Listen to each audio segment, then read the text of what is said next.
Hello everyone, welcome to Constant Learning. उम्मीद है आप सब अच्छे होंगे और आपकी तैयारी बहुत ही अच्छी चल रही होंगी। तो देखिए, आपके लिए है जो हमारी ओर से प्री और मेंस के लिए बहुत ही ज़्यादा मेहनत की जा रही है और उम्मीद है आपको उसका है जो फ़ायदा हो रहा होगा। तो बस इसी तरीके से आपके लिए प्री और मेंस के लिए हम कंटिन्यूस इंग्लिश और मैथ्स के जो आपके लिए सेशन प्रोवाइड कर रहे हैं, तो वहाँ से आप बहुत कुछ सीख रहे होंगे। तो अगर आपको इसी तरह की वीडियो चाहिए तो चैनल को लाइक शेयर और सब्सक्राइब करना है और हमारे साथ में जुड़े रहना है, ताकि आने वाले एग्ज़ाम में आप इंग्लिश और मैथ्स के सेक्शन में मैक्सिमम स्कोर कर पाए। आपसे एक रिक्वेस्ट है कि वीडियो को पूरा देखिए और साथ ही कमेंट कीजिएगा कि आपको वीडियो कैसा लगा है। और अगर आप किसी भी ग्रुप में इन्वॉल्व हैं तो उसमें भी वीडियो को शेयर कर दीजिए, ताकि इसका बेनिफिट है जो मैक्सिमम स्टूडेंट तक पहुँच पाए। ठीक है, अब यहाँ पे देखिए, आपके लिए बहुत ही मेहनत करके सोच विचार करके मैंने आपके लिए एक वीडियो बनाया है कि आपको कैसे है जो एग्ज़ाम की प्रिपरेशन करनी है, ताकि जो गलतियाँ मैंने की हैं, जो मेरे को गाइडेंस करने के लिए कोई नहीं था, तो वो गलतियाँ आप नहीं करो, आपका टाइम वेस्ट नहीं हो। इसके लिए मैंने ये वीडियो बनाया है, तो आप इसको प्लीज़ देखिए और इसको ट्राई कीजिए एक बार स्ट्रेटजी को। तो उम्मीद है आपको यहाँ पे बेनिफिट होगा, क्योंकि मेरे समय में मेरे को कोई गाइड करने वाला नहीं था, ना ही उस टाइम तक कोई इतना आपका ऑनलाइन प्लेटफॉर्म में कोई एक्टिव था। तो उसी कारण है जो हम इतने पीछे रह गए हैं। तो यही रीज़न है कि आप पीछे नहीं रहो और कम टाइम में ज़्यादा आपको बेनिफिट हो। इसके लिए आपका ये सेशन है जो मैंने बहुत ही सोच समझ के आपके लिए प्लान किया है। तो इसको देखिएगा और कैसा लगा है वो भी कमेंट कीजिएगा। अब उससे पहले यहाँ पे आपको मैं अभी एक बात बता देता हूँ कि आप मैक्सिमम पूरा वीडियो नहीं देखते हैं, तो अभी मैं आपको ये क्लियर कर देता हूँ कि आज का सेशन है ईडीएम बेस है। तो देखिए 20 क्वेश्चन है हमारे और हर क्वेश्चन में हम 5 ईडीएम समझेंगे। तो इसका मतलब है यहाँ पे कि आपको इस सेशन से 100 ईडीएम्स यहाँ पे आपको यहाँ पे रिवाइज होंगे। तो इसीलिए आपसे रिक्वेस्ट है कि वीडियो को पूरा देखना है, ताकि आपके यहाँ पे 100 ईडीएम्स का रिवीजन हो जाए और यहाँ से आप उनको लर्न करके जाए, फिर कभी नहीं भूलेंगे, ये मेरी आपको गारंटी है। तो इस तरीके से अपन यहाँ पे इसको क्या करेंगे, समझेंगे। तो बस वीडियो को देखिए पूरा और समझिए यहाँ पे इनका मतलब क्या है और किस तरह से है जो आपको इनको अप्रोच करना है। तो बस आपको यहाँ पे क्वेश्चन में क्या दे रखा है, यहाँ पे ईडियम्स दे रखे हैं। तो सेंटेंस को आपको रीड करना है यहाँ पे और देखना है कि कौन सा ईडियम है जो आपका यहाँ पे सूटेबल हो सकता है। तो उसको है जो आपको वहाँ पे क्या करना है, ऑप्शन को टिक करना है। बस यही क्वेश्चन है आपका यहाँ पे। तो शुरू करते हैं आज के सेशन को। उम्मीद है यहाँ से आपको ईडियम है जो सारे आपको समझ में आएंगे और आप कभी नहीं भूल पाओगे। तो पहला क्वेश्चन है, यहाँ पे रीड करते हैं और समझते हैं यहाँ पे। तो देखिए यहाँ पे, the detective new he had caught the suspect when he found the incriminating document in his possession। ठीक है ना। तो सबसे पहले देखिए यहाँ पे ये जो ईडियम है, अब आपको यहाँ पे इसका सेंस समझ के देखना है कि क्या ये आपका यहाँ पे सही है, नहीं तो फिर इन चारों में से कौन सा आएगा। तो हर क्वेश्चन में अपन टोटल 5 ईडियम है, उनको आराम से समझेंगे और उनका मीनिंग देखेंगे। यहाँ पे सबसे पहले देखिए यहाँ पे आपको क्या बोला है, आपको बोला है यहाँ पे कि जो डिटेक्टिव है, ठीक है ना, उसको पता चल गया था कि उसने जो सस्पेक्ट को पकड़ा है, ठीक है ना। अब सस्पेक्ट को पकड़ा है तो उसके पास में पाए गए थे आपके आपत्तिजनक यानी कि इल्लीगल डॉक्यूमेंट वहाँ पे पाए गए थे। इसके लिए यहाँ पे डिटेक्टिव को क्या है वो पता चल गया था, ये बात यहाँ पे हो रही है। देखिए, कभी भी आप कोई क्राइम करते हो तो उस क्राइम में आप पकड़े जाते हो, ठीक है ना। जब भी आप कोई गलत काम करते हो उसमें पकड़े जाते हो, तो वहाँ पे एक ईडियम आपका काम आता है, वो होता है आपका रेड हैंडेड। तो रेड हैंड का मतलब होता है कि जब भी आप कोई क्राइम कमिट करते हो तो उस टाइम पकड़े जाते हो। Caught while committing a crime, committing a crime. तो जब भी आप कोई गुनाह करते हो उस टाइम रंगे हाथ पकड़े जाना, ये इसका मतलब है। तो पहले तो देखिए यहाँ पे रेड अलर्ट का मतलब क्या है। तो रेड अलर्ट का मतलब होता है आपका वार्निंग। तो आपने न्यूज़ वगैरह देखी होगी, तो उस समय और अभी के टाइम में तो सबसे ज़्यादा आपका बोला जाता है यहाँ पे रेड अलर्ट है, रेड अलर्ट है, यानी कि यहाँ पे आपके क्या है, बारिश की संभावना है, बाढ़ की संभावना है। तो रेड अलर्ट यानी कि आपको यहाँ पे वार्निंग दी जाती है। तो यहाँ पे वो अब डिटेक्टिव उसको वार्निंग तो नहीं देगा, वो उसको क्या किया, उसको रंगे हाथ पकड़ा है।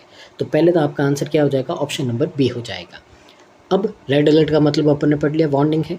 अब देखिए रेड हियरिंग का मतलब क्या होता है। तो रेड हियरिंग का मतलब होता है आपका यहाँ पे कि जब भी आपका यहाँ पे बात की जाती है रेड हियरिंग की, तो इसका मतलब होता है कि एक ऐसा अनइम्पोर्टेंट मैटर, ठीक है ना, जो मैटर आपका ज़रूरी नहीं है, ठीक है ना, यानी कि रेड हियरिंग का मतलब है कि जो बात ज़रूरी नहीं है उसके ऊपर बात करना, यानी कि आपको क्या करना, मिसलीड करना, ठीक है ना, मिसलीड्स यानी कि आपको गुमराह करना। तो मिसलीड करने की बात आती है, ठीक है ना, ताकि आप क्या कर सको, जो मेन सब्जेक्ट है वहाँ से सबका ध्यान क्या कर सको, हटा सको, मिसलीड कर सको, गुमराह कर सको। तो ये होता है आपका रेड हियरिंग। रेड टेप, अब रेड टेप है तो ये आपका काम में आता है जब कोई भी आपकी बहुत सारी ऑफिशियल फॉर्मेलिटीज़ होती हैं, ठीक है ना, जो आपकी कानूनी बहुत ज़्यादा आपकी फॉर्मेलिटीज़ होती है, उसको अपन क्या कहते हैं, रेड टेप्स कहते हैं। तो ये आपका यहाँ पे ऑफिशियली फॉर्मेलिटी में काम आता है। रेड इन द फेस, अब रेड इन द फेस का मतलब क्या होता है कि आपने अक्सर देखा होगा मुंह लाल हो जाना। तो मुंह लाल होना का कब होता है, जब आप क्या होते हो, शर्मिंदा हो जाते हो, ठीक है ना। तो शर्मिंदा हो जाना यानी कि एम्बेरेस्ड हो जाना, यानी कि ऐसा कोई काम कर देना जिससे आप क्या हो जाओ, पानी पानी हो जाओ, बहुत ज़्यादा शर्मिंदा हो जाओ, ठीक है ना। तो यहाँ पे आपका करेक्ट आंसर क्या होगा, ऑप्शन नंबर बी हो जाएगा। तो रेड हेडेड का मतलब है रंगे हाथों पकड़े जाना। जब भी आप कोई गुनाह कर रहे हो उस टाइम पकड़े जाते हो, तो ईडियम काम में आता है रेड हैंडेड, ठीक है ना। उम्मीद है यहाँ से आपको पाँचों ईडियम समझ में आए होंगे। आगे मूव करते हैं अपन अगले क्वेश्चन की ओर। क्वेश्चन नंबर आपका सेकंड है। तो देखते हैं यहाँ पे, ठीक है ना। सबसे पहले अपन क्या करते हैं, इन सब के मीनिंग समझ लेते हैं ताकि अपने को ईजी यहाँ पे रहेगा कि सेंटेंस में कौन सा आपका यहाँ पे फिट हो सकता है, ठीक है ना।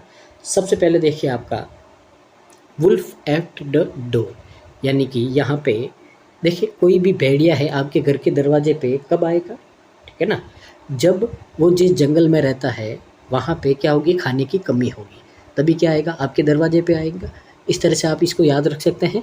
तो ए वुल्फ एट ए डोर का मतलब क्या होता है कि जब आपको क्या होता है, आपकी फाइनेंशियल कंडीशन बहुत ज़्यादा ख़राब होती है, यानी कि आपको क्या होता है, फाइनेंशियल लॉस होता है, ठीक है।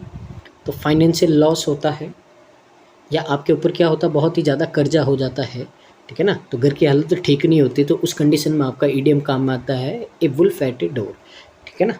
तो यानी कि कंडीशन ठीक नहीं होती तभी भेड़िया आपके क्या आता है, दरवाजे पे आता है। ये बात आपको ध्यान रखनी है।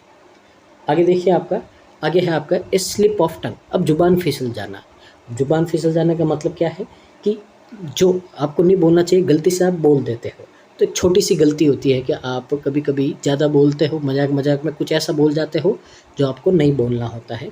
तो ये माइनर मिस्टेक, माइनर का मतलब क्या होता है आपका, छोटी सी गलती। कौन सी गलती, बोलने में, ठीक है ना। तो बोलने में छोटी सी गलती हो जाती है तो आप क्या बोलते हो कि जुबान फिसल गई थी मेरी, ठीक है ना। आगे ए स्पाइट इन द ओशन। अब ए स्पाइट इन द ओशन का मतलब क्या होता है कि आपने समुद्र के अंदर पानी की एक बूंद डाल दी, ठीक है, तो समुद्र को कोई फ़र्क पड़ा नहीं पड़ा। तो इसका मतलब है ए स्पाइट इन द ओशन का मतलब है कि आपका यहाँ पे कोई भी आपका बहुत ही ज़्यादा क्या है, स्मॉल अमाउंट में, स्मॉल अमाउंट ऑफ समथिंग, तो किसी की बहुत ही छोटी मात्रा जो न के बराबर हो, ठीक है ना, जिससे कोई फ़र्क ही नहीं पड़े। ए स्पाइट इन द ओशन। आगे एक क्लोज फिस्टेड पर्सन। अब क्लोज फिस्टेड पर्सन का मतलब क्या होता है कि ऐसा पर्सन जो यहाँ पे आपका क्या करता है, कभी भी खर्चा होता है उसमें अपना हाथ पीछे कर देता है, कि जैसे कहीं पैसे देने की बात आई तो उसने अपना हाथ पीछे खींच दिया। तो क्लोज फिस्टेड पर्सन का मतलब क्या होता है, कंजूस आदमी, ठीक है ना। तो कंजूस आदमी क्या होता है, ए फ्रूगल पर्सन।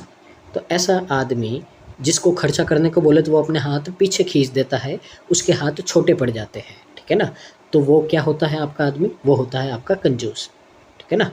तो वो आपका कंजूस होता है, ये बात आपको ध्यान रखनी है। क्लोज्ड फिस्टेड पर्सन, ठीक है। A man of word. तो ए मैन ऑफ वर्ड का मतलब क्या होता है, तो ए मैन ऑफ वर्ड का मतलब होता है जो अपनी शब्दों पे टिका रहे, जो अपने जबान का पक्का हो, जो अपने वादे का पक्का हो, ठीक है ना। तो one who keeps one's promise, ठीक है ना, जो अपने क्या रखे, प्रॉमिस पे खड़ा रहे, अपने वादे पे खड़ा रहे, प्रॉमिसेस पे, जो अपनी जुबान पे कायम रहे, ठीक है ना। तो नॉर्मली अपन बोलते मैं जुबान देता हूँ, तो जुबान देने वाला यही है आपका इडियम, ठीक है ना। मैं क्या देता हूँ, अपनी जुबान देता हूँ, तो यही आपका यहाँ पे है। अब यहाँ पे अपन सेंटेंस रीड करते हैं और देखते हैं यहाँ पे आपका क्या हो सकता है। तो देखिए यहाँ पे एज ए प्रोफेसर, एक प्रोफेसर के रूप में ही was respected for his intellect and communication skill.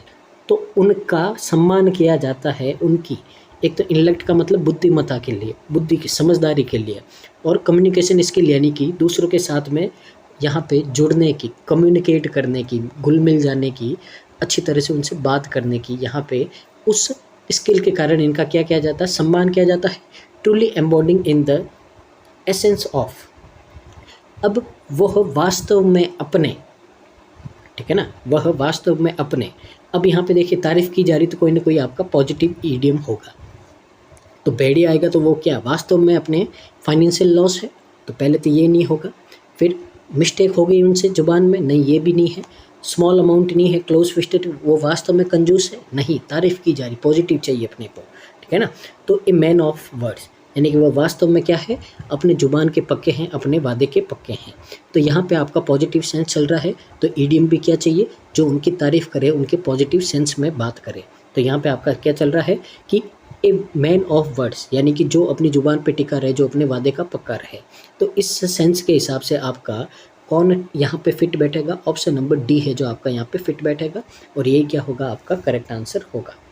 तो उम्मीद है यहाँ पे आपको पांचों ईडियम समझ में आए होंगे, और यहाँ से आपको इनको याद करने का जो मेथड है वो भी समझ में आया होगा कि किस तरह से है जो आप इनको हमेशा के लिए याद रख सकते हो। आगे मूव करते हैं क्वेश्चन नंबर 3 की ओर। तो देखिए पहले यहाँ पे अपन इनके मीनिंग समझ लेते हैं। तो देखिए सबसे पहला है आपका leave them no stone unturned. अब इसका मतलब क्या है कि बहुत सारे आपके पत्थर पड़े हैं, ठीक है ना, बहुत सारे पत्थर पड़े हैं। आपका कोई सामान गुम गया है तो आपने क्या किया, सारे पत्थर को उठा के देख लिया कि इसके नीचे है, किसके नीचे है, नहीं है, ठीक है ना। तो इसका मतलब है आपने जो ये सारे पत्थर थे उनको ढंग से देखा आपने। तो leave them no stone unturned, यानी कि आपने सारे पत्थर पलट दिए। इसका मतलब होता है आपने कि कोई भी आपने काम किया है वो बहुत ही केयरफुली किया है, ठीक है ना, जिसमें कोई भी स्टेप मिस नहीं किया, यानी कि आपने एक भी पत्थर नहीं छोड़ा है। तो इसका मतलब यहाँ पे क्या होगा आपका, इसका मतलब होगा आपने कोई भी काम किया बहुत ही केयरफुली किया है, केयरफुली एंड थ्रोली, पूरी तरीके से एकदम अपनी लगन से काम किया है। तो ये आपका होता है, ठीक है ना, क्या होता है यहाँ पे, leave them no stone unturned. आगे मेक देम अमेंड्स, ठीक है ना। अब मेक देम अमेंड्स का मतलब होता है यहाँ पे कि आपका जो कोई भी रिलेशन है वो क्या हो गया, ख़राब हो गया, उसमें क्या हो गई, लड़ाई हो गई है, तो उसको क्या कर देना, रिपेयर कर देना। रिपेयर का मतलब क्या होता है, ठीक कर देना, उसको वापस सुलह कर देना। टू रिपेयर ए रिलेशनशिप, ठीक है ना। तो कोई भी लड़ाई हो गई है, आर्ग्यूमेंट हो गया है आपका, उसको रिजॉल्व कर देना, यानी कि जो बिगड़ी बात है उसको ठीक कर देना। यहाँ पे मेक देम अमेंड्स होता है। Laugh them in one's sleep, अब देखिए ये तो आपके जीवन से जुड़ा है। तो देखिए आपने अक्सर है जो कभी कभी आपके फैमिली या फ्रेंड के ऊपर या किसी के ऊपर है, जो आपने अपने जो कपड़ों के अंदर या स्लीव के अंदर मुंह छुपा के आपने यहाँ पे हंसा होगा उनके ऊपर, कि उनके अगर सामने हंसे तो उनको बुरा लगेगा, तो आप क्या करते हो, चोरी छुपे हंस जाते हो मुंह छुपा के।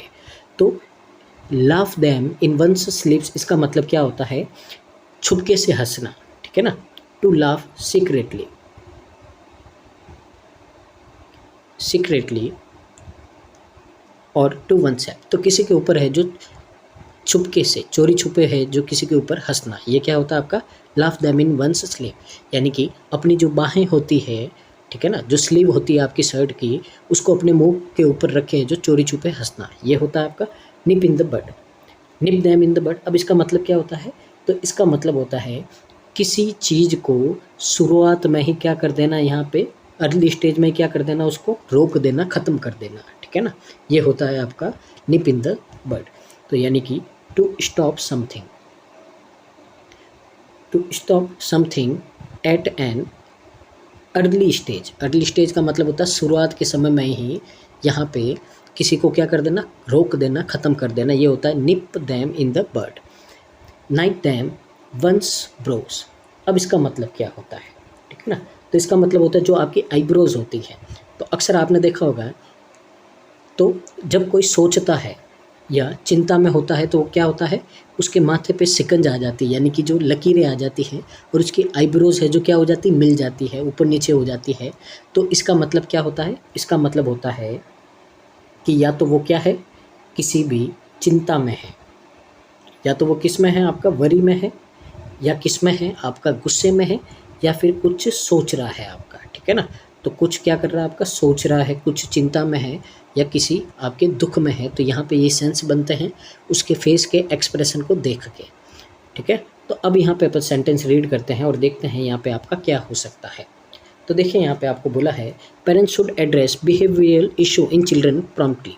तो जो पेरेंट्स है उनको एड्रेस यानी कि देखना चाहिए, समझना चाहिए जो बिहेवियरल इशू है, यानी कि जो बच्चों में यहाँ पे बिहेवियर से रिलेटेड जो आपकी समस्याएं आती है उनको माता पिता को क्या करना चाहिए, पहचानना चाहिए, प्रॉम्प्टली टू बिफोर दे एक्सीलेट, और उनको है जो बढ़ने से पहले ही अब क्या कर देना चाहिए, केयरफुली होना चाहिए यहाँ पे।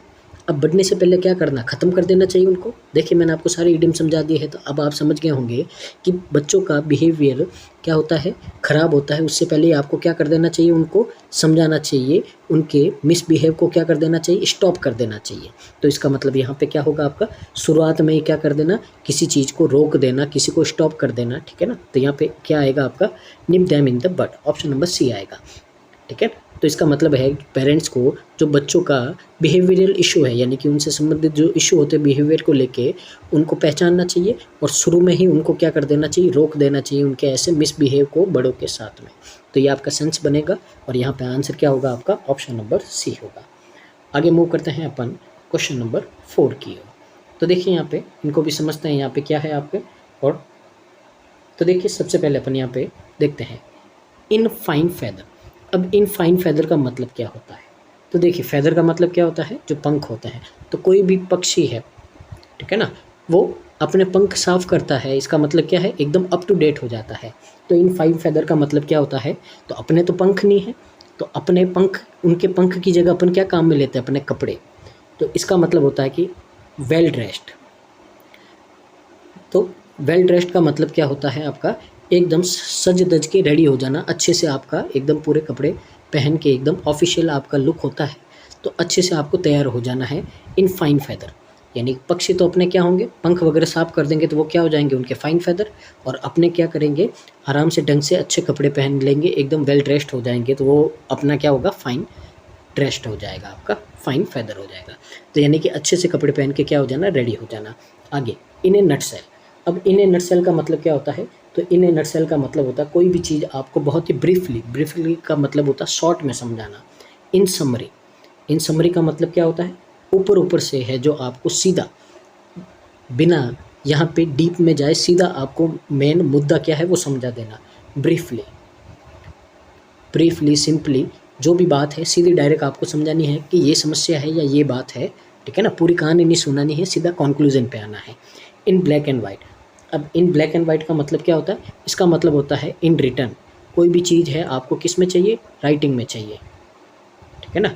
तो कोई भी चीज़ आपको है जो यहाँ पे किस में चाहिए, राइटिंग में चाहिए या प्रिंटिंग में चाहिए, यानी कि लिखा हुआ चाहिए आपको, उसके अलावा नहीं मानोगे। In the pink.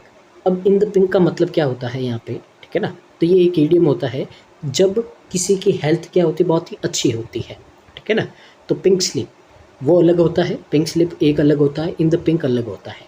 तो ये आपका पिंक स्लिप का मतलब होता है किसी को काम से निकाल देना, और इन द पिंक का मतलब क्या होता है आपका, in very good health, in very good health. तो किसी की हेल्थ है जो बहुत ही क्या है, अच्छी है, तो इसका मतलब क्या बोलेंगे कि वो इन द पिंक है। In the driver seat. अब कोई ड्राइवर की सीट पे बैठा है, यानी कि गाड़ी चला रहा है, तो गाड़ी चला रहा है यानी कि गाड़ी का कंट्रोल किस में है, जो ड्राइविंग सीट पे बैठा है गाड़ी का कंट्रोल उसके पास में है। तो ड्राइविंग सीट का मतलब होता है, इन द ड्राइवर सीट का मतलब होता है कि जो पूरा सिचुएशन का कंट्रोल है उसके पास में है। तो इसका मतलब होता है आपका in control of A situation. तो किसी सिचुएशन का कंट्रोल पूरा उसके पास से होना। अब जैसे अपन गाड़ी में बैठे हैं तो गाड़ी जो चलाएगा तो कौन चलाएगा? ड्राइवर। तो सारा कंट्रोल उसके हाथ में ही, कहाँ पे जाना है, रुकना है, चलना है, कितना धीरे तेज चलना, सारा किसके हाथ में? ड्राइवर के हाथ में।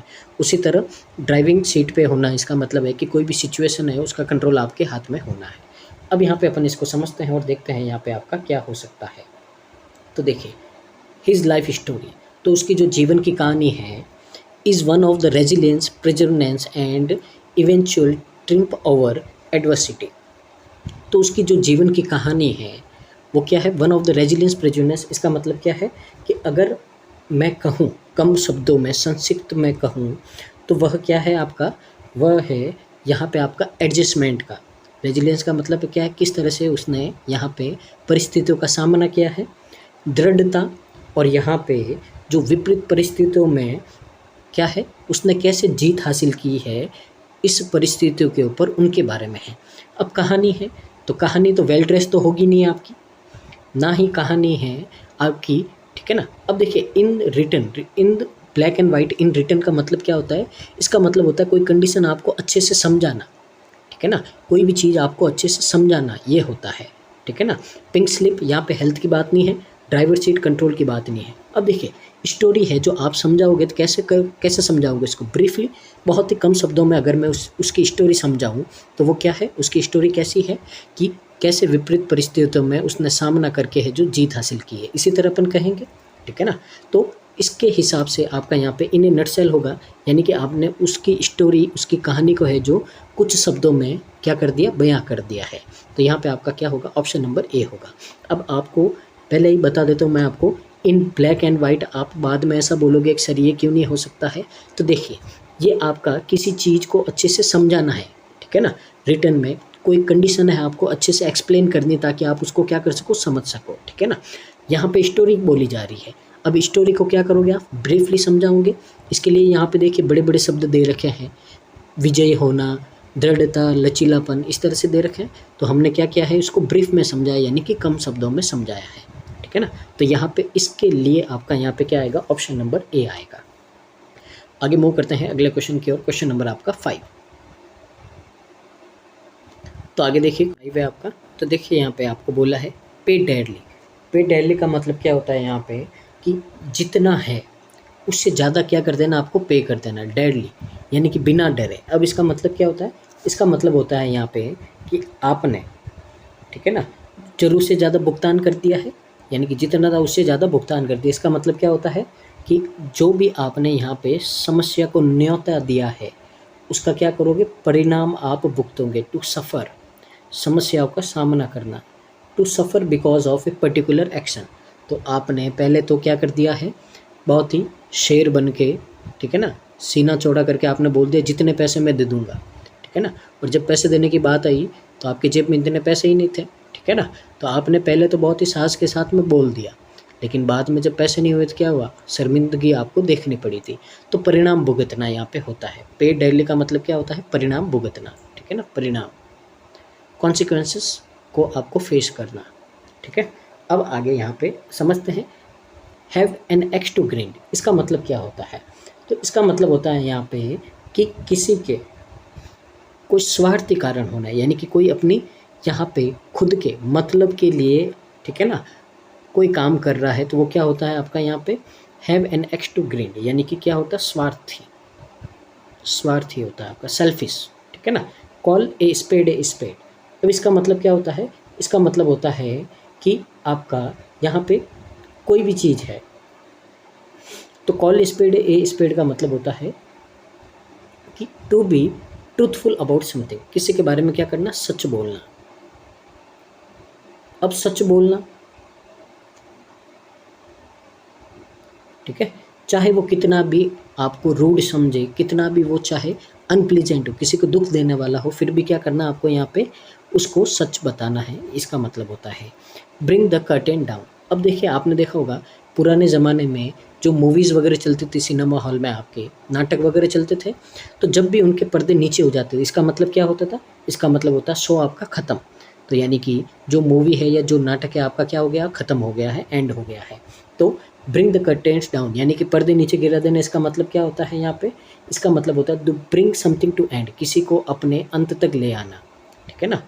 तो यहाँ पे पर्दे गिरा देना मतलब है कि कोई आपने एंड तक आ जाना, समाप्ति की ओर आ जाना। अब कीप टैब्स ऑन, अब कीप टैब्स ऑन का मतलब क्या होता है, किसी को मॉनिटर करना, टू मॉनिटर। मॉनिटर करने का मतलब क्या होता है, किसी पे नज़र रखना, ध्यान रखना, ऑब्जर्व करना, ठीक है ना। तो यहाँ पे क्या होता है आपका कीप टैब्स ऑन।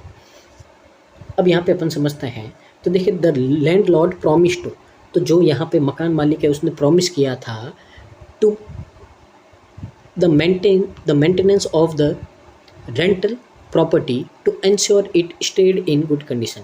यानी कि यहाँ पे आपको बोला गया है कि जो लैंडलॉर्ड है उसने प्रॉमिस किया गया था, ठीक है ना, कि जो वो क्या करेगा, यहाँ पे ध्यान रखेगा कि maintenance of the rental property, कि जो यहाँ पे रेंटल प्रॉपर्टी है उसके मेंटेनेंस का क्या करेगा, ध्यान रखेगा, और ये पक्का करेगा कि वो हमेशा क्या रहे, अच्छी कंडीशन में रहे, ठीक है ना। तो जब भी आप कोई रेंट पे लेने जाते हो घर या दुकान, तो आपको वो पहले ये बात बोलता है कि ढंग से रखना है, साफ़ सफाई रखनी है, तोड़ फोड़ नहीं करनी है, ये बोलता ही है।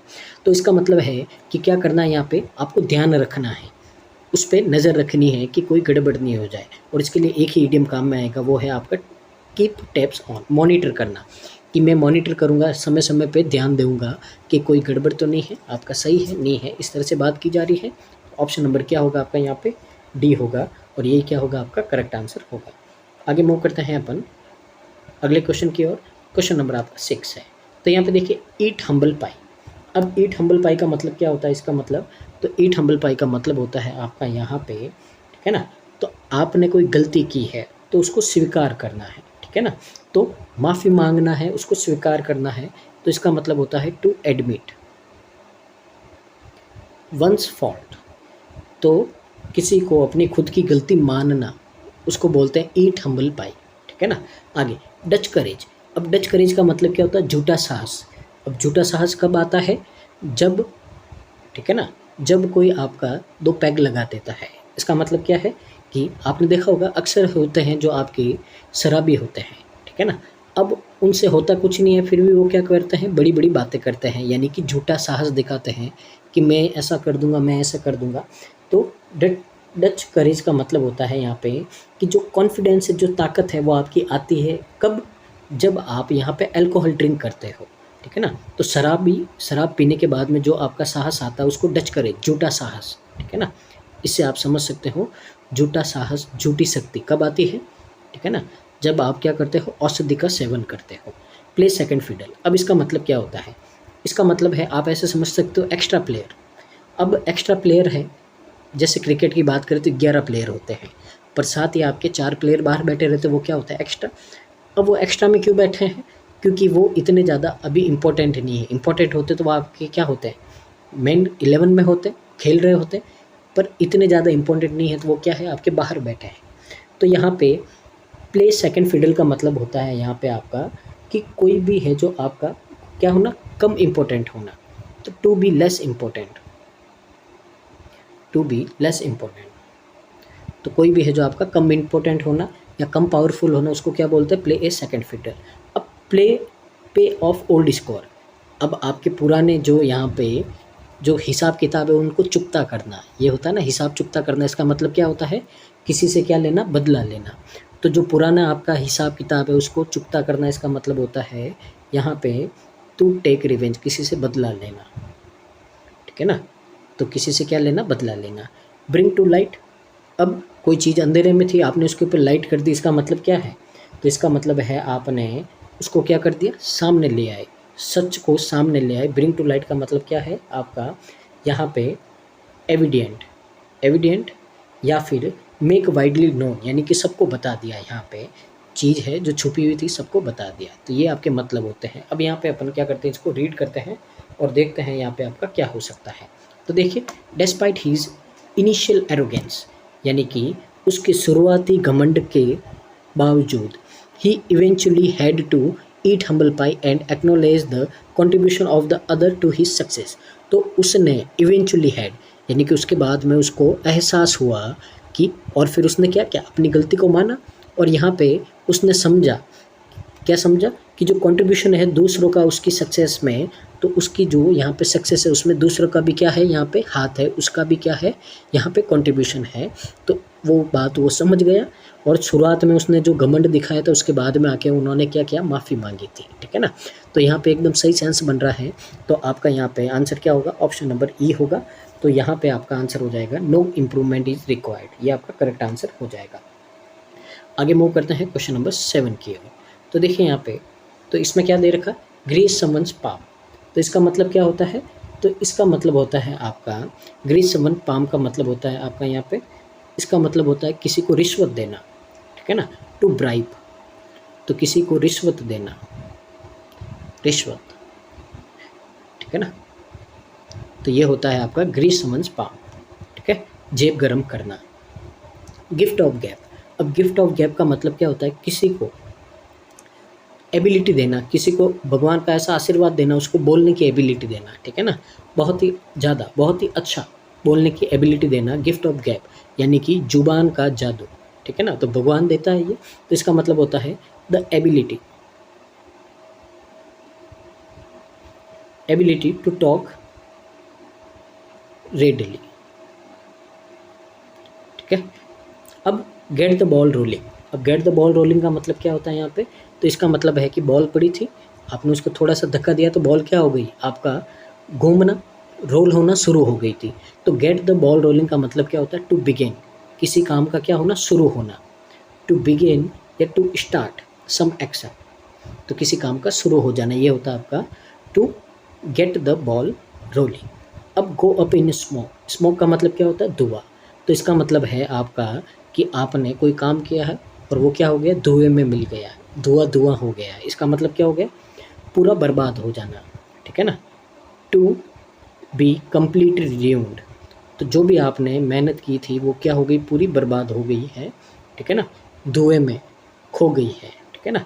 गेट इन वंस एयर, यानी कि किसी के बाल आड़े आना, इसका मतलब क्या है कि जब भी आप देखते होंगे तो नॉर्मली किसी के बाल आते हैं आपके, तो गाड़ी वगैरह चलाते हो, ठीक है ना, तो अगर लेडीज़ आपकी गाड़ी चलाती है और आप पीछे बैठते हो तो उनके बाल उड़ के क्या होता है, आपके फेस पे आते हैं, आपके लिए क्या होती है, प्रॉब्लम होती है, ठीक है ना। तो इससे आप याद रख सकते हो कि गेट इन समवन्स हेयर, या फिर आप क्या करते हो, किसी के बालों में आपके हाथ फंस जाते हैं, तो इसका मतलब क्या होता है, टू हिंडर समवन, यानी कि किसी के रोड़े आना, किसी के काम में क्या आना, हिंड्रेंस आना, बाधा आना, ठीक है ना, या फिर किसी के काम में क्या करना, इंटरफेयर करना, ये इनके मतलब होते हैं।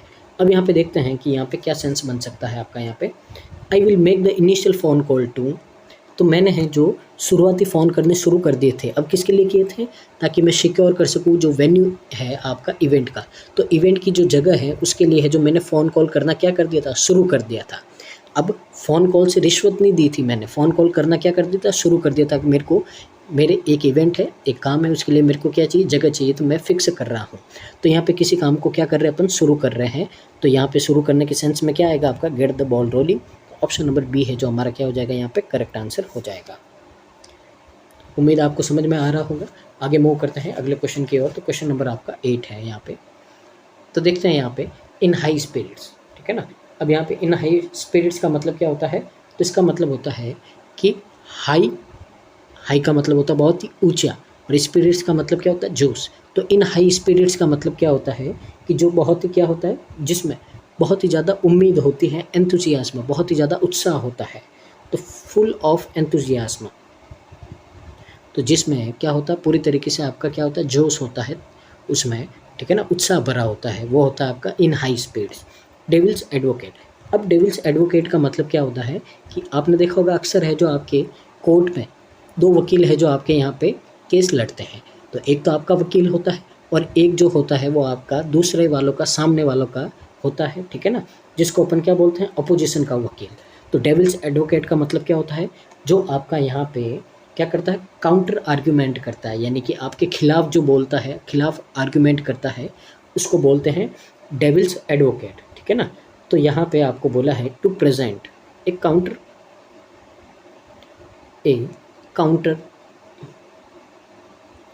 आर्ग्यूमेंट, ठीक है। तो इसको क्या बोलते हैं, devil's advocate. Get into one's stride, अब इसका मतलब क्या होता है, इसका मतलब होता है कि कोई चीज़ आपने अभी नई नई सीखी है, तो उस चीज़ का आपको फेमिलियर हो जाना, उसकी आदत पड़ जाना आपको, ठीक है ना, कैसे क्या काम करते हैं, ठीक है ना। कोई चीज़ जो सीखी है उसकी आपको आदत हो जाना, आदत पड़ जाना, सीख जाना आपको, इसको बोलते हैं get into one's stride. Whole 9 yards. अब होल 9 यार्ड्स यानी कि जो पूरी पूरी 9 यार्ड की ज़मीन वो पूरी आपकी। तो होल 9 यार्ड्स का मतलब क्या होता है? एवरीथिंग, यानी कि जो है जो पूरा सब कुछ, ऑल ऑफ इट, जो है जो सब कुछ। Went to the winds. अब वेंट टू द विंड्स का मतलब क्या होता है? हवा चली और आप पूरे हवा में के अंदर क्या हो गए? खो गए। तो जब भी तूफान आता है हवा के अंदर जाते हो तो क्या हो जाता है? आप खो जाते हो। तो वेंट टू द विंड्स का मतलब होता है यहाँ पे आपका टू बी अटरली लॉस्ट, पूरी तरीके से। अटरली का मतलब क्या होता है? कंप्लीटली लॉस्ट हो जाना, एकदम क्या हो जाना आपका? पूरी तरीके से गुम हो जाना। ठीक है। अब यहाँ पे अपन रीड करते हैं तो क्या है? Before implementing a new policy. तो एक नई पॉलिसी को इम्प्लीमेंट करने से पहले it's wise to have someone's play. तो यह बहुत ही एक समझदारी भरा काम होगा कि अपन क्या करें? कोई है जो हम में से प्ले करे। किसका प्ले करे? ठीक है। तो आगे देखिए, टू एंटिसिपेट पोटेंशियल कॉन्सिक्वेंस। ताकि अब प्ले करेगा यानी कि कोई अपने को क्या करेगा? गलतियाँ बताएगा कि हमारी जो ये पॉलिसी है इसमें क्या गलतियाँ हैं। ठीक है ना। इसमें क्या है जो अपने को सामना करना पड़ेगा, क्या समस्या है, वो क्या करेगा? अपने को बताएगा। तो अपने को बताएगा यानी कि अपने खिलाफ बोलेगा। तो आपको पता होना चाहिए कि हमेशा हर चीज़ के 2 पॉइंट ऑफ व्यू होते हैं। तो हर कोई है जो आपको पॉजिटिव पॉइंट ऑफ व्यू देखता है, लेकिन अपने को ऐसा बंदा चाहिए जो अपने को इसके नेगेटिव पॉइंट ऑफ व्यू भी बताए। यानी कि आपका यहाँ पे आंसर क्या होगा? डेविल्स एडवोकेट, यानी कि जो अपनी इसकी कमियां बताए, जो हमारे प्रोजेक्ट के खिलाफ बोले, ताकि अपने को पता चले इसमें कमियां क्या है और कमियां हैं हम उनको क्या कर सके? सुधार सके। तो यहाँ पे क्या होगा? आपका ऑप्शन नंबर ए होगा यहाँ पे करेक्ट आंसर आपका। ठीक है। आगे मूव करते हैं अपन क्वेश्चन नंबर 9 की ओर। तो देखिए क्वेश्चन नंबर 9 में अपने को क्या बोला है? तो यहाँ पे शेक इन शूज़। अब शेक इन शूज़ का मतलब क्या होता है? तो शेक इन शूज़ का मतलब होता है आपका यहाँ पे कि जब भी आप क्या करते हो? पैर में जूते पहन के आप उसको ज़ोर ज़ोर से हिलाते हो, इसका मतलब क्या कर रहे हो? इसका मतलब कर रहे हो आप डर रहे हो। ठीक है ना। तो शेक इन शूज़ का मतलब क्या होता है? डरना। ठीक है। ट्रेम्बल इन फियर, तो यानी कि डर से काँपना। ठीक है ना। तो डर से काँपना, इसका मतलब क्या होता है आपका? शेक इन शूज़। आगे, थ्रू थिक एंड थिन। अब इसका मतलब क्या होता है? तो इसका मतलब होता है हर परिस्थिति में। ठीक है ना। तो अंडर ऑल सर्कमस्टेंसेस, तो हर परिस्थिति में। ठीक है ना। Be in the bonnet. अब देखिए बी इन द बॉनेट, इसका मतलब क्या होता है कि आप बार बार एक ही बात को रिपीट करना, उसी बात पे जोर देना, बार बार बोलना, यानी कि शांति से नहीं बैठना। ठीक है ना। किसी बात को, अब जैसे आपको कहीं जाना है, मान लो आपको नया मोबाइल चाहिए, तो अब जब आप लेने जाओगे तो सुबह उठते ही आप क्या करते हो? चलो चलो चलो चलो, एक ही बात को बार बार क्या करते हो? आप रिपीट करते हो। आपसे रोका नहीं जाता है, आपसे ठहराव नहीं होता जाता है। तो ऐसी कंडीशन में अपन उसको क्या बोलते हैं? Be in the bonnet. ठीक है ना। तो इसका मतलब क्या होता है कि अगेन और अगेन किसी चीज़ के बारे में क्या करना है? बात करना है। यह आपका होता है be in the bonnet. Go cold Turkey. अब इसका मतलब क्या होता है? तो इसका मतलब होता है यहाँ पे आपका किसी चीज़ को पूरी तरीके से क्या कर देना? रोक देना, बंद कर देना। ठीक है ना। टू स्टॉप डूइंग, तो पूरी तरीके से किसी चीज़ को क्या कर देना? आपका बंद कर देना, एकदम कंप्लीटली, पूरी तरीके से एकदम क्या कर देना? उसको बंद कर देना। ठीक है ना। आगे, गेट द सेक। अब गेट द सेक का मतलब क्या होता है? किसी को नौकरी से निकाल देना, डिसमिस कर देना, उसको फायर्ड कर देना। ठीक है ना। डिसमिस्ड फ्रॉम, तो किसी को अपनी जॉब से क्या कर देना? निकाल देना। इसको अपन बोलते हैं यहाँ पे गेट द सेक। अब यहाँ पे अपन रीड करते हैं क्या होगा यहाँ पे। तो देखिए, ही रियलाइज ही नीडेड टू, तो उसको यह महसूस हुआ कि उसको ज़रूरत है। अब किसकी ज़रूरत है? डर की तो ज़रूरत नहीं है।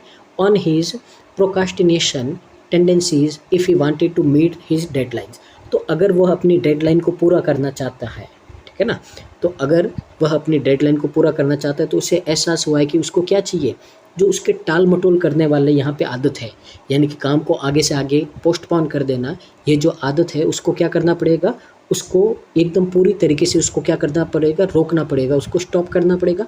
तभी क्या करेगा? वो अपना काम, अपनी जो डेडलाइन है उस तक वो क्या कर देगा? पूरा कर देगा। तो यहाँ पे पूरी तरीके से रोकना, तो क्या होगा आपका? ऑप्शन नंबर सी है जो आपका करेक्ट आंसर हो जाएगा यहाँ पे।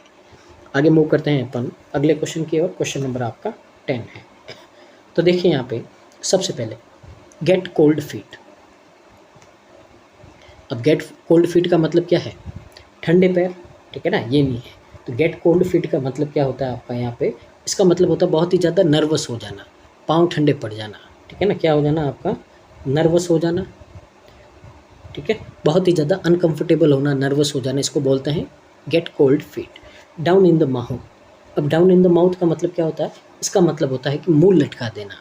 अब मुंह लटकाने का मतलब क्या होता है, बहुत ही ज़्यादा सैड हो जाना, और क्या हो जाना, डिस्करेज हो जाना। डिस्करेज का मतलब क्या होता है, हतोत्साहित, उदास हो जाना।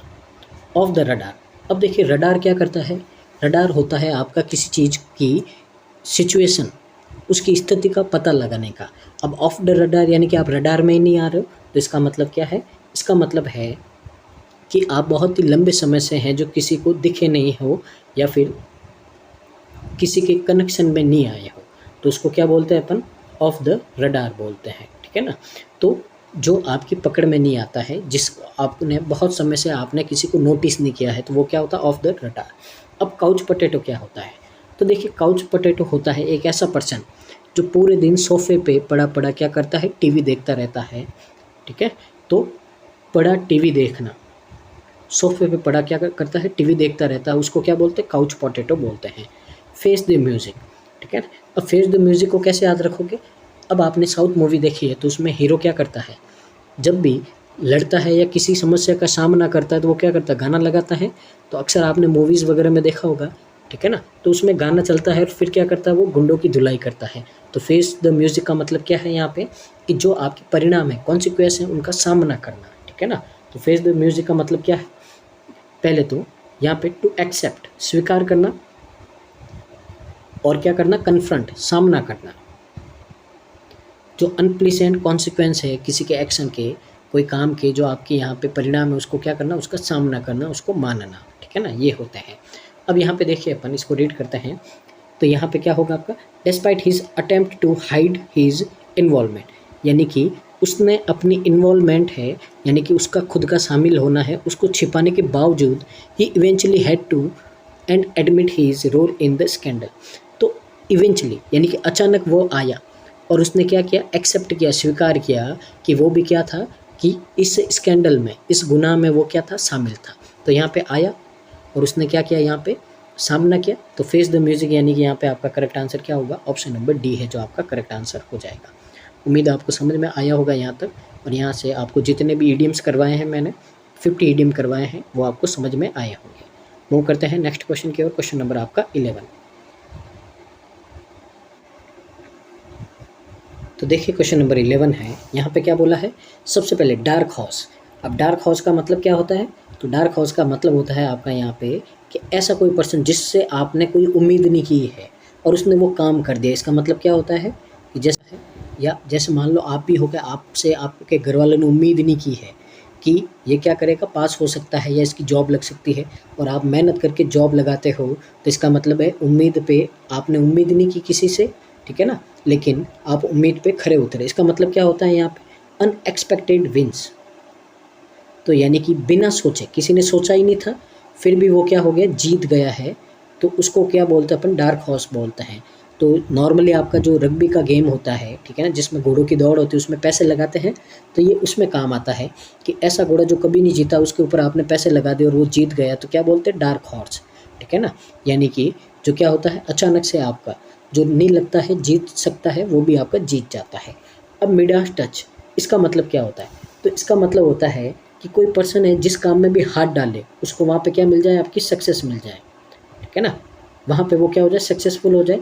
तो आपने देखा होगा आपके यहाँ पे भी कोई ना कोई पर्सन होगा आपकी लाइफ में या फैमिली में, जो किसी भी बिजनेस में, किसी भी जगह में अपना हाथ डाले, काम शुरू करे, उसमें क्या हो जाएगा, वो सक्सेस हो जाएगा। तो उसको बोलते हैं मिडास टच या गोल्डन टच बोलते हैं उसको, ठीक है ना, यानी कि जिसको हाथ लगाए सोना बन जाए, ठीक है ना, पारस पत्थर। मैन ऑफ आवर, अब मैन ऑफ आवर का मतलब क्या होता है, इसका मतलब होता है कि एक ऐसा पर्सन जो अभी इस सिचुएशन के आपके लिए बहुत ही ज़्यादा क्या है, इम्पोर्टेंट है, तो मोस्ट इम्पोर्टेंट है आपके लिए अभी वो पर्सन, ठीक है ना, और क्या है, बहुत ही ज़्यादा आपका प्रशंसा के लायक है, तो उस पर्सन को बोलते हैं man of hour. Herculean task, अब ऐसा काम जो क्या कर दे, आपका हरक्यूलिस आके कर दे, ऐसे याद रख सकते हो।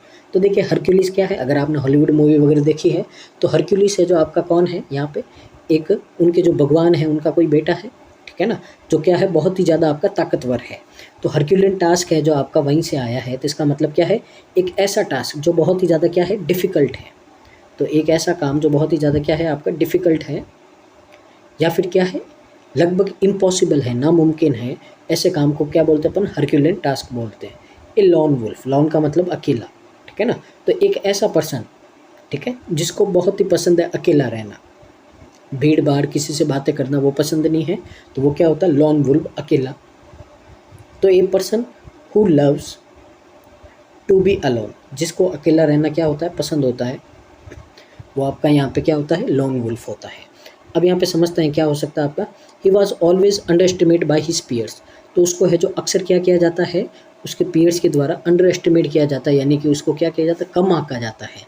But he prove to be a dark horse in the academic competition, लेकिन उसने साबित कर दिया कि उसने क्या कर दिया, अनएक्सपेक्टेड विनर्स, वो डार्क हॉर्स बन के निकला है, उसके जो एकेडमिक कंपटीशन था उसमें वो क्या कर दिया, विनर बन गया।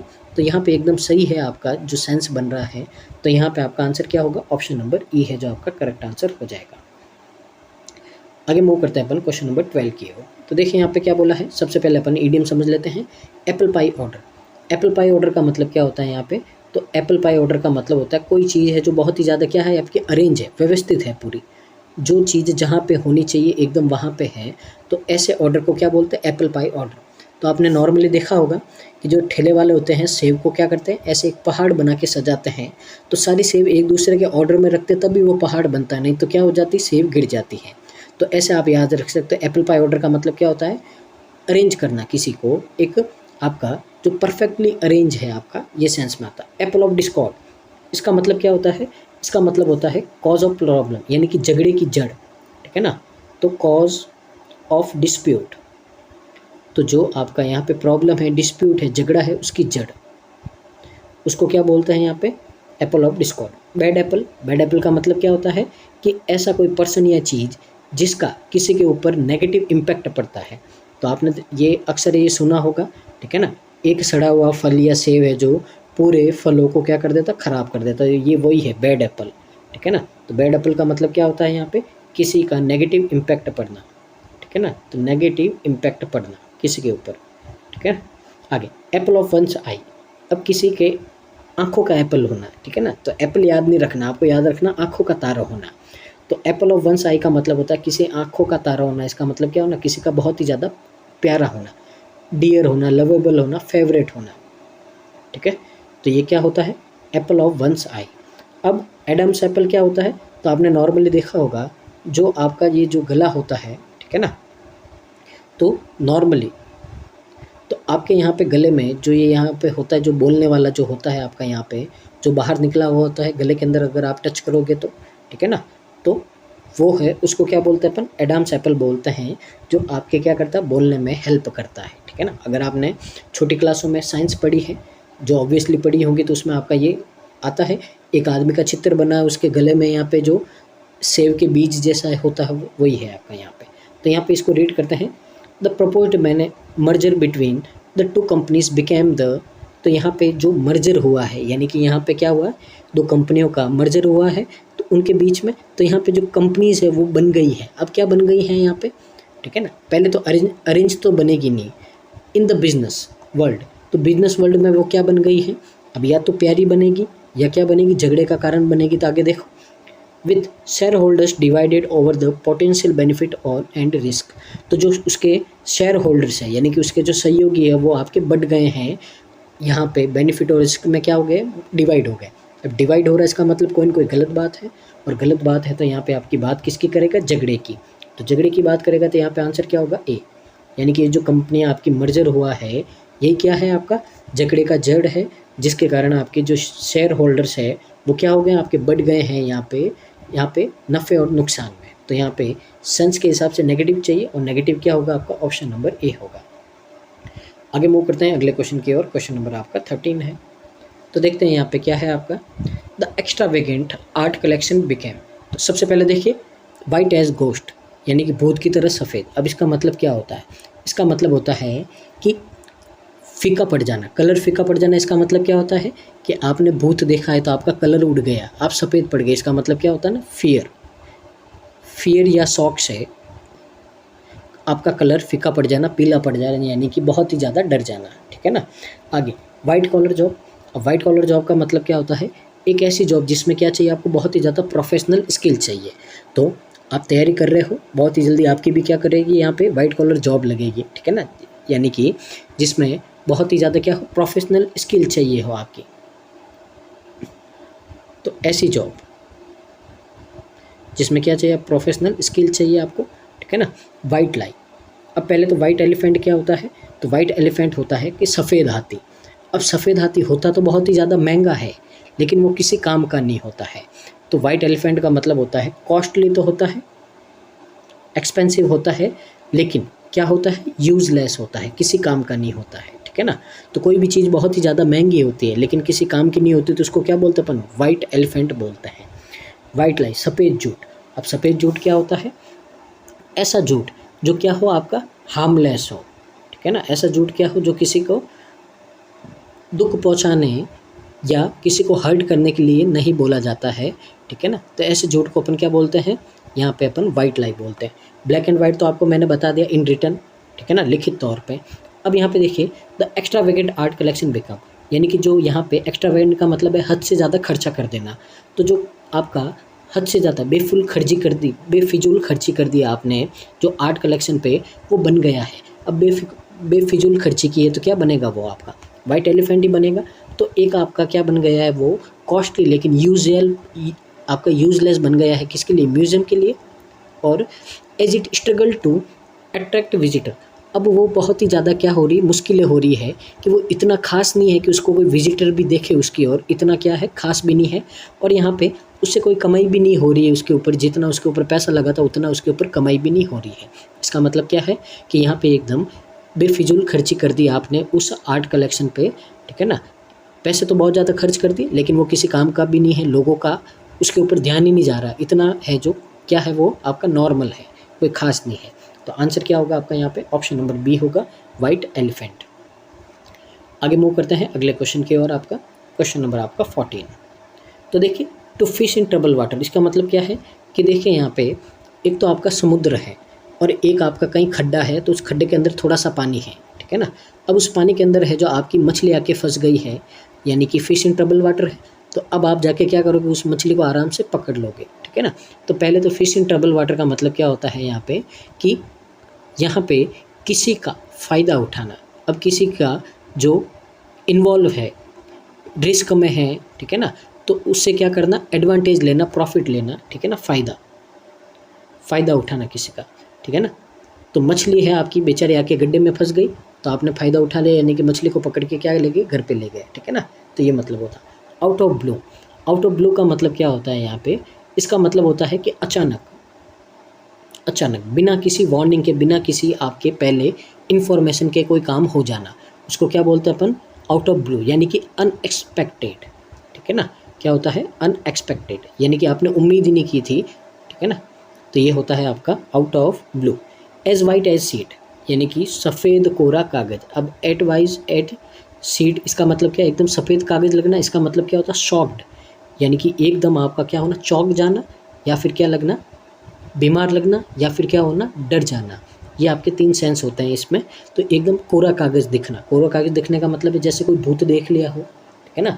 एकदम चौंक जाना, सरप्राइज हो जाना, बीमार होना, ये आपके सारे सेंस बनते हैं, ठीक है। आगे, once in a blue moon, Eid का चांद होना। अब ईद का चांद कब दिखता है, महीने में एक बार, 6 महीने में एक बार, ठीक है ना। तो ईद का चांद है जो, इसका मतलब है कोई भी आपका क्या होता है, बहुत ही रेयरली दिखता है। रेयरली का मतलब क्या होता है, ओकेजनली, कभी कभी, बहुत ही मुश्किल से आपको कोई है जो पर्सन दिखता है, ठीक है ना, उसको क्या बोलते हैं, once in a blue moon. तो आप अक्सर बोलते हैं अपने किसी दोस्त को बहुत टाइम से नहीं मिलता है कि ये तो ईद का चांद है, वही वाला सेंस है आपका। To paint the town red, यानी कि यहाँ पे पूरे शहर को लाल रंग कर देना, इसका मतलब क्या होना, कि आप बहुत ही ज़्यादा क्या हो, खुशी के मूड में हो। तो क्या करना, सेलिब्रेट करना। तो बहुत ही ज़्यादा खुश होना, सेलिब्रेट करना, ठीक है ना। ये होता है आपका to paint the town red, यानी कि पूरे आप शहर को क्या कर देना, लाल पेंट कर देना, यानी कि बहुत ज़्यादा खुश होना, सेलिब्रेट करने के मूड में होना। अब यहाँ पे अपन देखते हैं वी गो ऑन वैकेशन, तो हम वैकेशन पे जाते हैं, ठीक है ना। अब कब जाते हैं आगे देखेंगे। यूजुअली, अब अक्सर कब जाते हैं, when we have enough saved for a big trip. तो बहुत ही मुश्किल से अपन क्या करते हैं, बड़ी ट्रिप के लिए पैसे बचाते हैं, और बहुत ही मुश्किल से अपन क्या जा पाते हैं, हम किसी वैकेशन पे जा पाते हैं। तो बहुत ही मुश्किल से, यानी कि once in a blue moon, यानी कि क्या होगा, ओकेजनली, यानी कि कभी कभार, साल में एक आधी बार है जो पैसे इकट्ठे होते हैं हमारे पास में किसी ट्रिप के लिए, तब कहीं है जो हम क्या करते हैं, यहाँ पे जाते हैं, नहीं तो जाना ही नहीं होता। तो आंसर क्या होगा यहाँ पे, ऑप्शन नंबर सी है जो आपका करेक्ट आंसर हो जाएगा। आगे मूव करते हैं अपन क्वेश्चन नंबर 15 की ओर। तो देखिए क्वेश्चन नंबर 15 में क्या बोला है, beating around the Bush. Beating around the Bush का मतलब क्या होता है यहाँ पे, तो इसका मतलब होता है कि गोल गोल घुमा के बात करना, सीधी बात नहीं करना, ठीक है ना। तो गोल गोल बात करना, घुमा घुमा के बात करना, इसका मतलब क्या है, इसका मतलब है सीधा पॉइंट पे नहीं आना, टाइम वेस्ट करना, टू वेस्ट टाइम। या फिर आपको किसी ने कोई बात पूछी है तो उस बात का जवाब ना देके आप क्या करना, किसी और का ही जवाब देना, गोल गोल बातें घुमाना, इसको बोलते हैं बीटिंग अराउंड द बुश, ठीक है ना। आगे जंपिंग ऑन द बैंडवॉगन। अब इसका मतलब क्या होता है, तो इसका मतलब होता है आपका यहाँ पे, ठीक है ना, तो किसी को आप ज्वाइन करना या सपोर्ट करना, ठीक है ना, पॉपुलर होने के लिए, फैशनेबल होने के लिए किसी को क्या करना, ज्वाइन करना या सपोर्ट करना, ठीक है ना। तो सपोर्ट करना किसी को, ताकि आप क्या कर सको, उससे फैशनेबल हो सको, पॉपुलर हो सको, उसके लिए। कटिंग कॉर्नर्स का मतलब क्या होता है, यहाँ पे कटिंग कॉर्नर्स का मतलब होता है खर्चों को कम करना, ठीक है ना। तो खर्चे कम करना, इसका मतलब क्या है आपका, इसका मतलब है कि यहाँ पे कोई चीज़ें सेक्रीफाइसिंग क्विकली, सब में क्या करना, कटौती करना, एक तरह से इसको क्या बोलते हैं अपन, कटौती करना, ठीक है। तो जब घर में बजट कम होता है या महीने के लास्ट डेज होते हैं, तो अक्सर है जो फैमिली क्या करती है आपकी, यहाँ पे कटिंग कॉर्नर्स करती है कि जहाँ पे 1 किलो चीज़ चाहिए होती है अपन थोड़ी सी लाते हैं भाई, कि अभी महीना ख़त्म होने वाला है, अगले महीने सैलरी आएगी तब ले आएंगे, तो वो वाली आपकी परिस्थिति होती है कटिंग कॉर्नर्स। आगे breaking up the wrong tree. तो barking up the wrong tree का मतलब क्या है, अब किसी कुत्ते को, ठीक है ना, कोई बंदर छेड़ के चला गया, अब बंदर तो बैठा है किसी और पेड़ पे और वो कुत्ता भौंक रहा है किसी और पेड़ पे, तो इसका मतलब क्या है, barking up the wrong tree का मतलब होता है यहाँ पे, ठीक है ना, या तो गलती से किसी को, या तो गलती करना, ठीक है ना, मिसअंडरस्टैंडिंग होना, या फिर क्या करना, मिसगाइड करना किसी को। अब मिसगाइड करने का मतलब होता है किसी को क्या करना है यहाँ पे, तो देखिए पहले भी पढ़ा है अपन ने, तो मिसगाइड करने का मतलब होता है किसी को क्या करना आपका यहाँ पे, किसी को बेवकूफ़ बनाना, या किसी को क्या करना, मुद्दे से भटकाना, ठीक है ना, ये होता है आपका मिसगाइड करना, barking up the wrong tree. Biting the bullet. अब बुलेट को आप क्या करोगे, खाओगे भाई, तो क्या होगा, समस्या होगी आपको, ठीक है ना। तो लोहे की बुलेट को आप क्या करोगे, चबाओगे, तो क्या होगा आपका यहाँ पे, बहुत ही पेनफुल और डिफ़िकल्ट सिचुएशन हो जाएगी आपकी, ठीक है ना। तो पेनफुल एंड डिफ़िकल्ट सिचुएशन, ठीक है ना, पर किसके साथ में, साहस के साथ में, विथ करेज, यानी कि यहाँ पे, ठीक है ना। तो आपने एक कहावत सुनी होगी हिंदी में, आप नॉर्मली इजीली कनेक्ट कर पाओगे, तो हिंदी में होती है लोहे के चने चबाना। तो ये यहाँ पे चने की जगह क्या चबाना, आपको गोली चबाना है लोहे की। तो लोहे के चने चबाने का मतलब क्या होता है यहाँ पे, बहुत ही मुश्किल कोई काम होना, साहस के साथ में उसको कर तो देना, ठीक है ना, लेकिन बहुत ही पेनफुल सिचुएशन होना, ये होते हैं। अब यहाँ पे देखते हैं, she couldn't help but feel like Shiva. अब वो मदद नहीं कर रही, लेकिन ऐसा फील हो रहा है कि वो क्या कर रही है, when discussing the main issue at hand. तो ऐसा लग रहा है, अब यहाँ पे सेंस क्या बनेगा, तो गोल गोल बात करना या फिर क्या करना, मिसगाइड करना, ठीक है ना, दो ही कंडीशन बनेगी आपकी यहाँ पे। तो वह मदद नहीं कर रही, लेकिन ऐसा लग रहा है कि वो क्या कर रही है, discussing the main issue at hand. तो एक तरफ वो मेन इशू की बात करने की जगह क्या कर रही है, वो हमको मिसगाइड कर रही है, यानी कि यहाँ पे क्या हो रहा है आपका, यहाँ पे हमको गुमराह कर रही है, ठीक है ना। तो अब आप ये मत बोलना यहाँ पे गोल गोल बातें करना, तो गोल गोल बात करके टाइम वेस्ट नहीं कर रही है आपकी, बात तो वो कर रही है, लेकिन क्या कर रही है, आपको मिसगाइड कर रही है, ठीक है ना। अब मदद नहीं कर रही है, लेकिन यहाँ पे आके आपको क्या कर रही है, आपका ध्यान है जो उस चीज़ से हटा के किसी और पे लगाने का यहाँ पे बोल रही है, ठीक है ना, इशू एट हैंड, ठीक है ना। तो discussing the main issue at hand, यानी कि मेन बातों पे बात नहीं कर रही है, आपको गुमराह कर रही है, ठीक है ना। तो यहाँ पे आपका आंसर क्या हो जाएगा, ऑप्शन नंबर सी है जो आपका यहाँ पे करेक्ट आंसर हो जाएगा। आगे मूव करते हैं क्वेश्चन नंबर 16 की ओर। तो देखिए क्वेश्चन नंबर 16 है, यहाँ पे देखते हैं अपन सबसे पहले नीडल इन ए हैसेक, यानी कि आपने एक सुना होगा कि घास के तिनकों में सुई ढूंढना, तो ये वही है। अब नीडल इन ए हैसेक का मतलब क्या होता है? इसका मतलब होता है कि समथिंग दैट इज़ इम्पॉसिबल और एक्सट्रीमली डिफ़िकल्ट, ठीक है ना। तो कोई भी चीज़ आपकी या तो क्या होती है, इम्पॉसिबल है, या बहुत ही ज़्यादा क्या है, डिफ़िकल्ट है, एक्सट्रीमली डिफ़िकल्ट, ठीक है। तो बहुत सारी घास पड़ी है, वहाँ पे आपकी सुई गिर गई है, तो आप ढूंढोगे तो क्या होगी, बहुत ही ज़्यादा आपको समस्या होगी। तो ये इसका सेंस था। Adding fuel to the fire, अब आग लग रही है, उसमें पेट्रोल डाल दोगे तो क्या होगा, आपका आग और ज़्यादा भड़क जाएगी। तो यानी कि कोई भी आपकी सिचुएशन है उसको ज़्यादा क्या कर देना, और ज़्यादा वर्स कर देना, सिचुएशन को और ज़्यादा क्या कर देना, ख़राब कर देना। ग्रैप्सिंग एट स्ट्रॉस, अब इसका मतलब क्या है, स्ट्रॉ से पकड़ना। अब इसका मतलब है आपने यहाँ पे क्या किया है, सब ने प्रयास कर दिया है, ठीक है ना। तो यहाँ पे आपने बहुत ज़्यादा ट्राई कर दिया है, अब आप क्या कर रहे हो यहाँ पे, ठीक है ना, डेस्परेट हो गए हो उसको अटेम्प्ट करने के लिए, ठीक है ना, क्योंकि सारे क्या हो गए, फेल हो गए, तो सिर्फ आप बचे हो उसको, ठीक है ना। तो सारे फेल हो गए, तो अब आप कोशिश करने वाले हो, ठीक है ना, उसको करने के लिए। तो ये इसका सेंस होता है ग्रेस्पिंग एट स्ट्रॉस, यानी कि सारे फेल हो गए हैं, अब आप क्या हो, डेस्परेट अटेम्प्ट करोगे, यानी कि आखिरी अंतिम प्रयास करोगे उसको करने के लिए। पुल समवन लेग, अब एक आपने नॉर्मली दोस्त बैठते हो तो क्या करते हो, टांग खिंचाई करते हो, तो वही है पुलिंग समवन्स लेग का मतलब क्या होता है, किसी को टीज़ करना, ठीक है ना, टीज़ करना, या क्या करना, जोक विद समवन, किसी के साथ हंसी मजाक करना, उसको छेड़ना। स्पिलिंग द बीन्स, तो देखिए यहाँ पे नॉर्मली आपके जो बीन्स होते हैं, तो उसमें से आप क्या करते हो, जो छिलका हटा के अंदर से सीड्स बाहर निकालते हो, तो क्या किया आपने, बेचारे अंदर जो सीड छुपे हुए थे उनको क्या करते हैं, बाहर निकाल दे, यानी कि छुपे हुए राज को क्या कर देना, खोल देना। तो स्पिलिंग द बीन्स यानी कि जो पर्दा है, पर्दा हटा देना, यानी कि टू रिवेल ए सीक्रेट, तो जो राज था वो खोल देना, ये आपका यहाँ पे सेंस रहेगा, ठीक है ना। अब यहाँ पे देखते हैं आपका क्या बनेगा। तो सबसे पहले देखते हैं आफ्टर आवर्स ऑफ सर्चिंग, यानी कि घंटों ढूंढने के बाद में they finally found the missing की, उन्होंने आखिरकार है जो चाबी उनको मिल गई, उन्होंने ढूंढ ली। But it was like finding a needle in a हैचवे, लेकिन ऐसा लग रहा था उनको ढूंढते हुए कि वो क्या कर रहे हैं, यहाँ पे घास के तिनकों में सुई ढूंढ रहे हैं, तो इतनी मुश्किल थी चाबी को ढूंढना। तो एकदम सही सेंस बन रहा है, तो यहाँ पे आंसर क्या हो जाएगा आपका, ऑप्शन नंबर ई आपका करेक्ट आंसर हो जाएगा।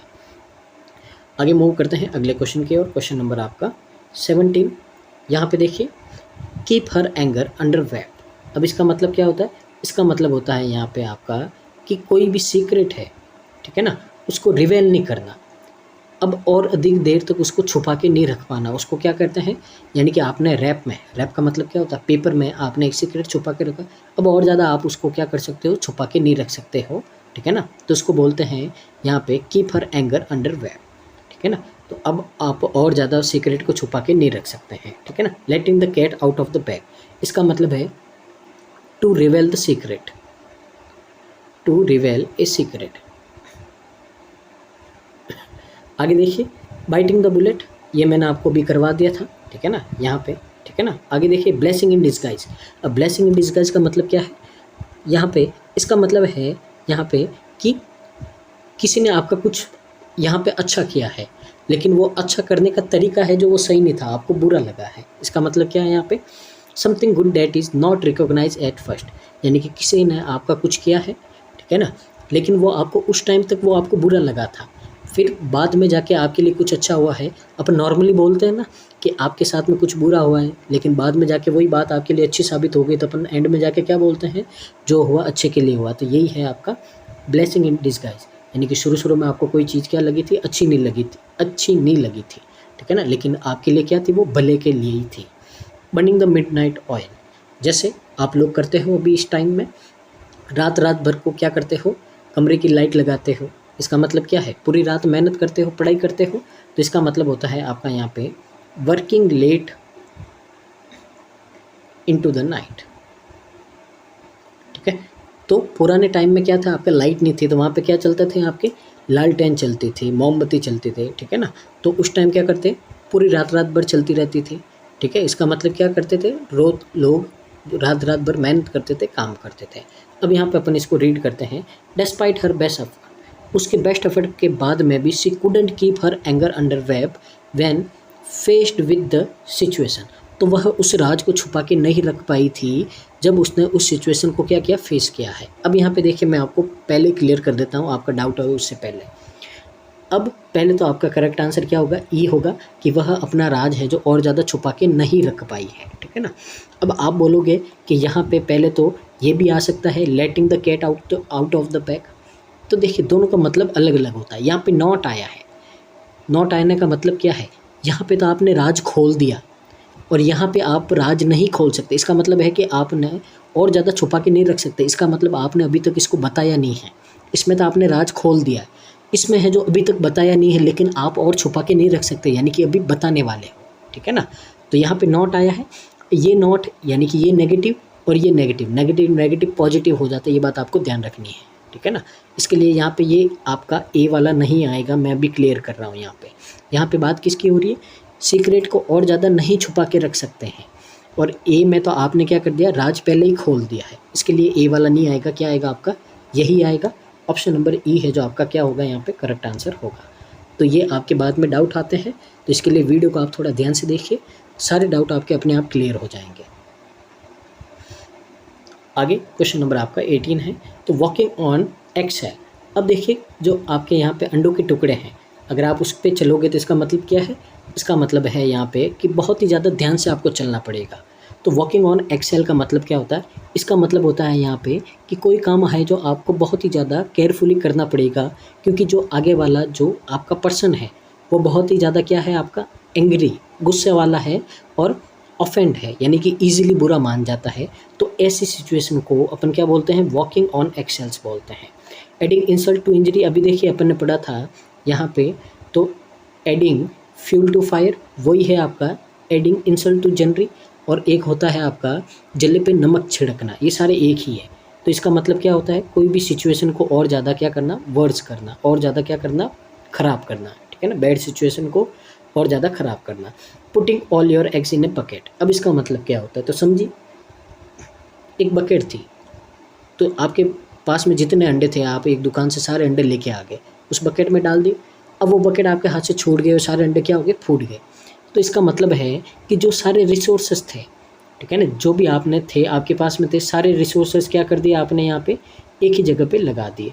तो यहाँ पे आपका putting all your eggs in basket, इसका मतलब क्या होता है, यहाँ पे आपने सब कुछ रिस्क में डाल दिया एक सिंगल अपॉर्चुनिटी के लिए। अब देखो ये सारे अंडे टूट गए, अब आपके पास में कोई अंडा ही नहीं बचा, ठीक है ना।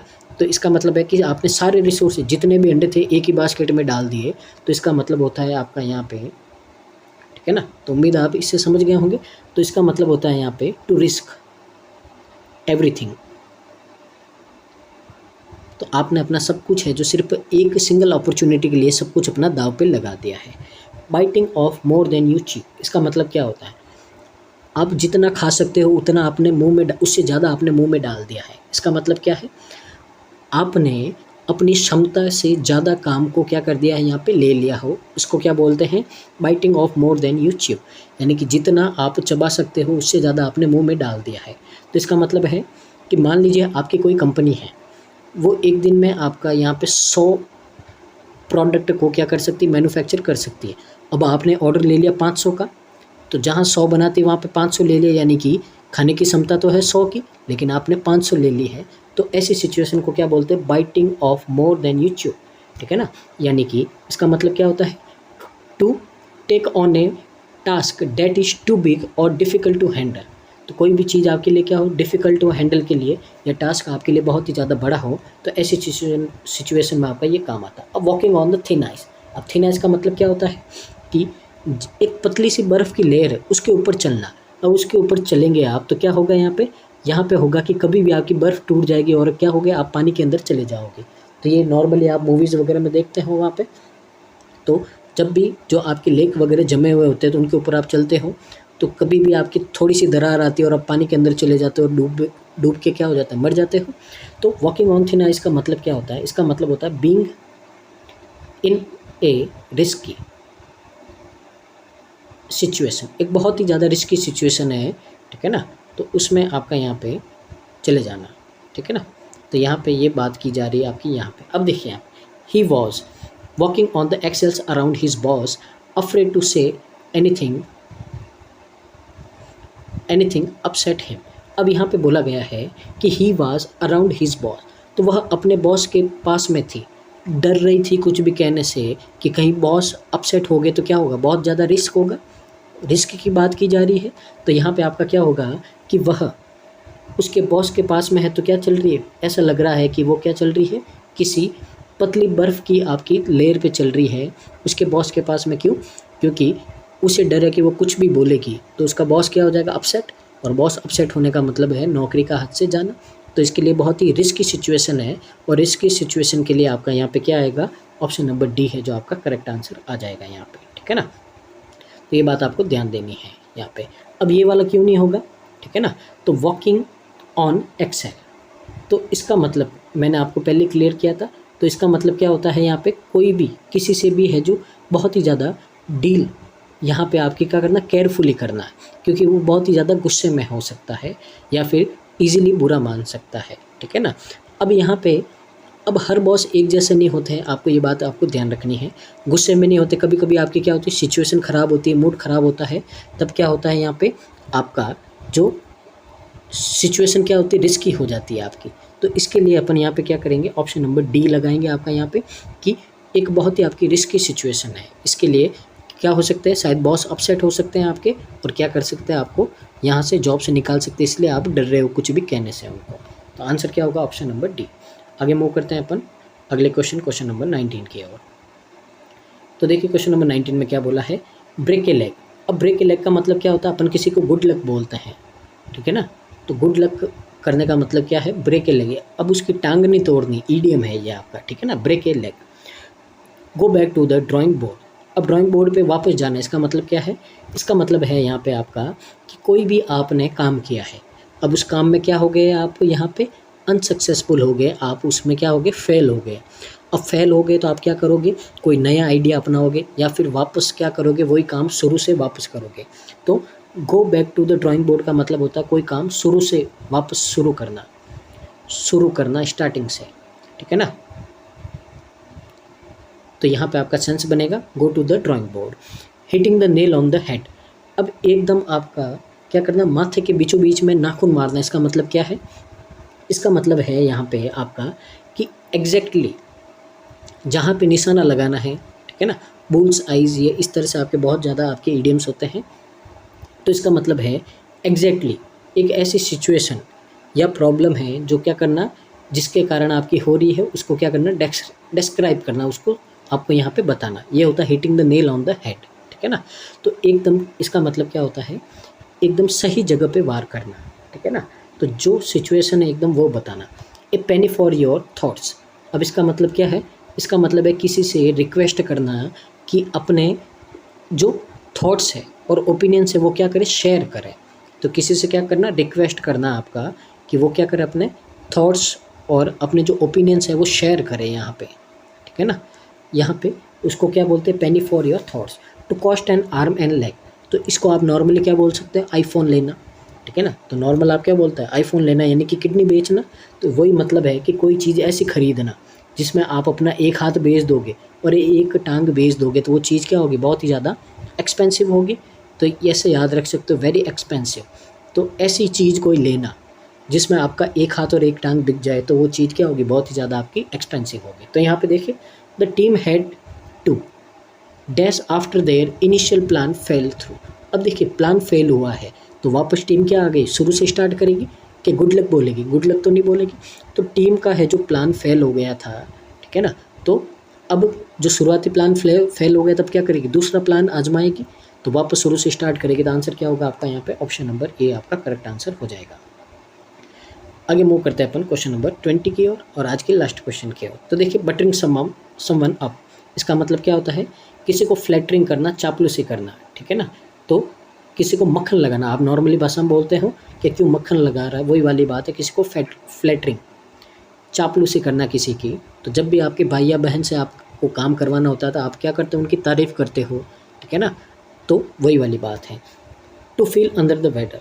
अब अंडर द वेदर का मतलब क्या होता है इसका मतलब, तो इसका मतलब होता है आपका यहाँ पे बीमार होना, टू नॉट फील वेल, तो बीमार होना नॉर्मली क्या बोलते हैं, बीमार होना, ठीक है ना। आगे स्पीक ऑफ द डेविल। अब स्पीक ऑफ द डेविल का मतलब क्या होता है यहाँ पे, इसका मतलब होता है यहाँ पे आपका कि आप कुछ ऐसा बोलोगे किसी पर्सन से टॉकिंग अबाउट, तो ठीक है ना। अब देखिए यहाँ पे स्पीक ऑफ द डेविल, इसका मतलब है आपने एक कहावत सुनी होगी, शैतान का नाम लिया और शैतान हाजिर। बस यही कहावत है आपकी यहाँ पे कि आपने किसी के बारे में बात की और वो अचानक आपके सामने आ गया, अचानक सामने आ जाना, तो जिसके बारे में बात की वो अचानक सामने आ जाना, यानी कि शैतान का नाम लिया और शैतान हाजिर हो गया। तो यही है speak of the devils. To kill two birds with one stone, यानी कि एक तीर से दो निशाने, ठीक है ना। तो आप क्या करोगे, दो प्रॉब्लम को एक साथ में क्या कर दोगे, सॉल्व कर दोगे, तो ये होगा आपका एक तीर से दो निशाने। Head in clouds flattering someone to gain favour और अप्रूवल। अब इसका मतलब क्या होता है, तो इसका मतलब होता है आपका कि ध्यान नहीं देना, किसी चीज़ में ध्यान नहीं देना, ठीक है ना। इम्पार्शियल, यानी कि यहाँ पे आपका क्या होना, ख्यालों में खो जाना, नॉर्मली क्या बोलते हैं, ख्यालों में खो जाना, ख्यालों में खो जाना। इसका मतलब क्या है कि बादलों में आपका सर होना, यानी कि बैठे बैठे क्या करना, सपने देखना, ठीक है ना।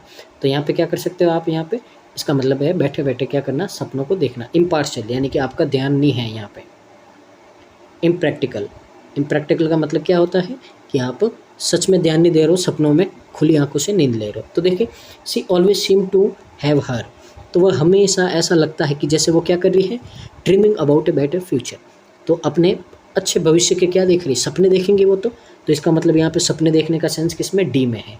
तो वह हमेशा ऐसा लगता है कि उसका हेड किस में, क्लाउड में है, यानी कि खुले आंखों से क्या कर रही है, वो सपने देख रही है, यानी कि ख्यालों में खोई हुई है कि, और अपने यहाँ पे सपने देख रही है कि आने वाला उसका जो फ्यूचर है वो कैसा होगा। यहाँ पे मक्खन तो नहीं लगाएगी फ्यूचर को, तो आंसर क्या होगा यहाँ पे आपका, ऑप्शन नंबर डी होगा, ठीक है। तो ये था आपका आज का सेशन। तो यहाँ से आपने आज है जो 100 जो ईडियम्स है, और बहुत ही अच्छे से आपने ऐसे तरीके से सीखे हैं कि आप कभी उसको भूल नहीं पाओगे, ठीक है ना। तो सेशन आपका एक बहुत ही आपका बेनिफिशियल और इफ़ेक्टिव सेशन है। तो बस इसको पूरा देखिए और साथ ही कमेंट कीजिए कि आपको सेशन कैसा लगा है। साथ ही जितने आपके ग्रुप्स हैं, जितने आपके फ्रेंड्स हैं, सबको आप ये वीडियो प्लीज़ शेयर कर दीजिए, ताकि इनका बेनिफिट है जो मैक्सिमम स्टूडेंट तक पहुंच पाए। साथ ही वीडियो को पूरा देखना है और चैनल को लाइक करना है, शेयर करना है और सब्सक्राइब करना है। तो thank you so much, keep watching constant learning.